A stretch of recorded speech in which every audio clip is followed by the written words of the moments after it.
मांजरं बनून हे सगळं सहन करतायत.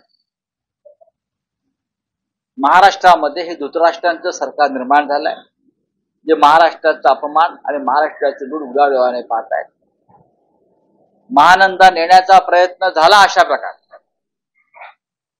तर शिवसेना स्वस्थ बसणार नाही, हे मी सांगतोय. हा पहिला मुद्दा.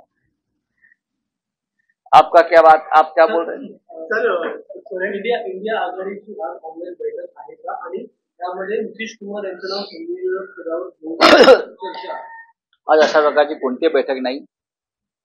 काल नक्कीच दूरध्वनीवरून माननीय उद्धव ठाकरे आणि नितीश कुमार यांच्यामध्ये प्रदीर्घ चर्चा झाली.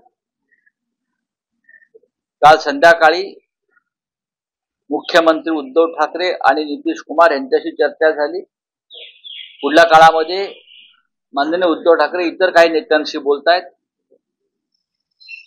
इंडिया आघाडीतले जे काँग्रेस शिवाय जे विरोधी पक्ष आहेत, इतर काही प्रमुख घटक आहेत, त्यांच्याशी हा संवाद साधण्याचा प्रयत्न आहे. कारण काँग्रेस अनेक गोष्टींमध्ये सध्या गुंतलेली आहे. त्यांची न्याय यात्रा चालू आहे, त्यांच्या इतर काही बैठका सुरू आहेत. पण त्यांच्यावरती फार भार न टाकता इंडिया आघाडीचे संघटन बनवण्याची जबाबदारी प्रत्येकाने घेतली पाहिजे, ही आमच्या सगळ्यांची भूमिका आहे. आणि या संदर्भात काल नितीश कुमारजी आणि उद्धवजींशी चर्चा झाली. सर, लोकसभा जिंकण्यासाठी भाजपचा नवीन फॉर्म्युला वापरणार आहे, तो म्हणजे नागपूरमध्ये रामकदम पॅटर्न. मला माहिती. हेमंत सोरेन जो करीबी सहयोगी के अच्छी बात है, चलने दो, देख लेंगे.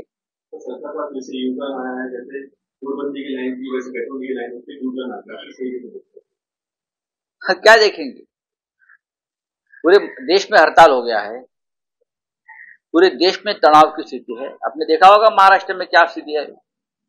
हाँ, ट्रक ड्राइवर सड़क पर उतरे हैं, पुलिस पर हमले हुए हैं.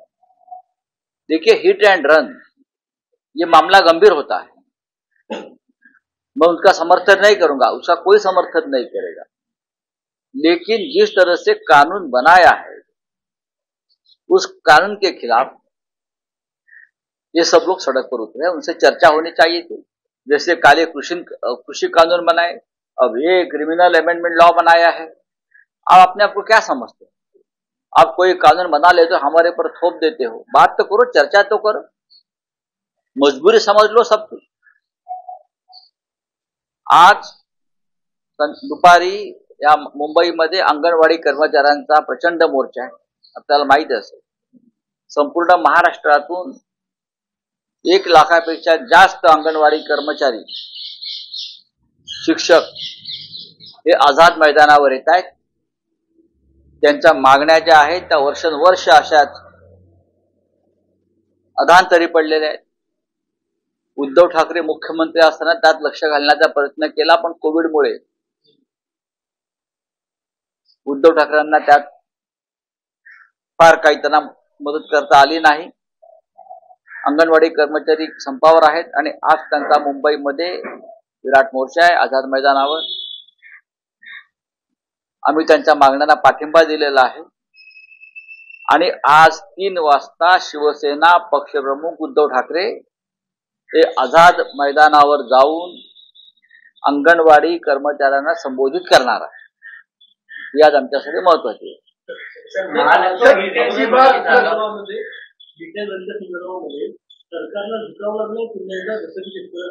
नाही, सरकार ज्या घिसाडगाईनं कायदे बनवत आहे आणि जनतेच्या माथी मारत आहे, त्याचा परिणाम आहे. हे सगळे कायदे विरोधी पक्ष संसदेमध्ये नसताना मंजूर करून घेतले, आपल्याला माहित असतं. विरोधी पक्षाला निलंबित करून त्याच्यावर चर्चा न घडू देता अशा प्रकारचे अनेक कायदे जेव्हा मंजूर केले जातात, तेव्हा अशा प्रकारे जनतेचा उठाव होतो. केजरीवाल का सम्मान किया, वो आज नहीं जा रहे, लेकिन बीजेपी ने तंज कसा है कि केजरीवाल आखिर किससे डर रहे हैं. मैं केजरीवाल जी को पहचानता हूं, उनकी हिम्मत और जिगर हमें मालूम है. केजरीवाल किसी से डरने वाले नेता नहीं है. लेकिन आप गलत करेंगे, हाँ, आप मिसयूज करेंगे एजेंसी का और नेताओं को ईडी के दरबार में और दफ्तर में बुलाकर अरेस्ट करेंगे, तो हम विरोध करेंगे. हम आपके पास अब तक 50 इस प्रकार की कंप्लेंट भेजी है जो बीजेपी में है, आप उनको क्यों नहीं बुलाते? उनको तो आप कैबिनेट मंत्री बना दिया सबको महाराष्ट्र में और देश में। असम के मुख्यमंत्री के ऊपर कौन सी केसेस थे आप देखिए ना। महाराष्ट्र में चाहे आज के मुख्यमंत्री हो और कैबिनेट के 10 सदस्य हैं जिनके ऊपर ईडी का वारंट और समन्स है, उनका क्या होगा? उनको बुलाइए, बाद में केजरीवाल और हमको सब बुलाइए। लोकसभा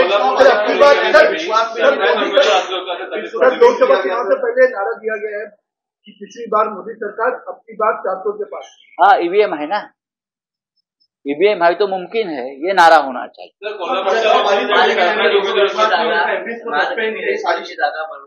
आज आदित्य ठाकरे यांनी त्याच्यावरती जो स्फोट केलेला आहे तो अत्यंत धक्कादायक आहे। संपूर्ण महाराष्ट्र, मुंबई अशा प्रकारे लुटण्याचा आणि बिल्डरांच्या घशात घालण्याचा हा एक प्रयत्न आहे आणि शिवसेना तो होऊ देणार नाही। तर ठाकरे गटाचे खासदार संजय राऊत यांनी विविध मुद्द्यांवर भाष्य केलेलं आहे। महानंद गुजरातला नेण्याचा हा सरकारचा डाव आहे, महानंद गुजरातला गेल्यास आम्ही शांत बसणार नाही असा इशारा संजय राऊत यांनी दिलेला आहे। तर अंगणवाडी सेविकांचा आज मुंबईमध्ये संप आहे आणि या संपाला आमचा पाठिंबा आहे असं देखील त्यांनी जाहीर केलंय। दरम्यान आज दुपारी 3 वाजता उद्धव ठाकरे हे आझाद मैदानावर जाऊन या अंगणवाडी सेविकांशी संवाद साधतील असं देखील त्यांनी सांगितलेलं आहे।